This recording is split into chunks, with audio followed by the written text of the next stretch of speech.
तर आज जाऊया अलिबागच्या समुद्रात असलेल्या कुलाबा किल्ल्याला भेट देण्याकरिता। तिकीट काढून आपण किल्ल्याच्या मुख्य प्रवेशद्वारातून किल्ल्यामध्ये प्रवेश करतो। समोरच आपल्याला किल्ल्याची माहिती देणारे 3 भाषेतील फलक दिसतात। त्याच्या शेजारीच असणारी ही एक देवीची मूर्ती आणि गोड्या पाण्याची विहीर। किल्ल्यामध्ये फिरण्याकरिता असा सुंदर दगडी रस्ता बनविलेला आहे। रस्त्याच्या दोन्ही बाजूला आपल्याला पूर्वीच्या काळातील बांधकामाचे पडझड झालेले अवशेष दिसतात।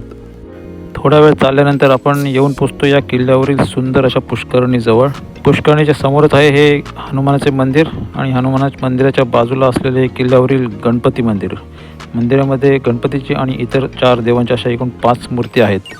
गणपती मंदिराच्या शेजारी हे एक शंकराचं मंदिर आहे आणि हा आहे किल्ल्यावरील दक्षिण दिशेकडील दरवाजा। किल्ल्याच्या तटबंदीवरून चालत थोड्याच वेळात आपण या किल्ल्याच्या उत्तर बाजूकडे असलेल्या 2 तोफांजवळ येऊन पोहोचतो। शेजारीच आहे हा किल्ल्यावरील ध्वजस्तंभ। किल्ल्याच्या मुख्य दरवाजाच्या वरच्या बाजूला आहे या 2 तोफा आणि हे आहे किल्ल्यावरील भवानी मातेचं मंदिर।